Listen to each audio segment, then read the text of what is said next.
Ryan Rosenblatt for SB Nation Soccer, and the Hex is here. The final round of CONCACAF World Cup qualifying gets underway this Wednesday when the United States heads to San Pedro Sula to take on Honduras. And a crazy, wild crowd will be awaiting the United States and Honduras, where it has been declared a national holiday. The entire country is off work to attend the match or watch it, so it will not be welcoming for the Americans. But then again, it never is in World Cup qualifying when you go to Central America. This will be no different. The United States has done well in Honduras before. 4 years ago, the US went to Honduras and came away 3-2 winners. Now, that took some luck. It took the unlikely Connor Casey scoring 2 goals and a missed penalty late on, but the US did it, and they did it against a Honduras team that was better in 2009 than it is now, especially because Honduras will be playing without Andy Najar and Emilio Izaguirre. The 2 wingers have both pulled out of the match due to injury, meaning Honduras will be without their 2 wide midfielders. That's a huge advantage for the United States, which has struggled to play out wide in the past.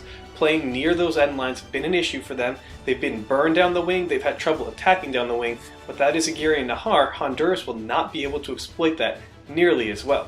The United States is coming into this match with a nearly full-strength lineup. The only exceptions are Landon Donovan, who's still on his soccer sabbatical, and Steve Cherundolo, who is injured. But the US does have Timothy Chandler to fill in for Cherundolo at right back, so that shouldn't be much of an issue. And the emergence of Graham Zusi late in 2012 and continuing into 2013 should help mitigate some of the problems caused by Donovan's absence. The real question for the United States is going to be where are they going to get the goals? Now that's been a problem for the US ever since Jurgen Klinsmann took over. They've been better at the back than they were under Bob Bradley despite having some issues along that back line, but scoring goals has been a problem, creating chances has been a problem. Now Jozy Altidore has been in phenomenal form for AZ in the Netherlands, but he hasn't translated that kind of form over the United States. And it hasn't been a new issue for him. This has been the case ever since Klinsmann took over. Is he ready to kind of make that jump and start scoring goals for the US? Well, they're going to need it, because if he can't get something going, you're going to return to Herculez Gomez, who's playing very well for Santos and has played well for the US recently, but he's going to have to get something going. Clint Dempsey hasn't been playing that well for Spurs. He'll have to get something going. It's tough to work around a striker who's not scoring. Jozy Altidore needs to score for the US. He needs to at least create chances for the US. That's something he hasn't done lately. However they do this, the US needs to get a result out of this match.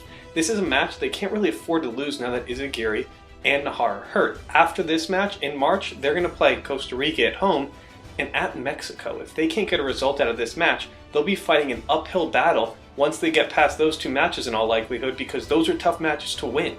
So the US knows a draw here, that's good. It's not a great result, but it's a respectable, solid result. A win, phenomenal. Well, they have to get one of those 2 in this match if they want to get CONCACAF World Cup qualifying, the final round of it, off to the right start. For all your coverage of the match, head over to Stars and Stripes FC, and for everything in the world of soccer, make sure you head over to SB Nation Soccer.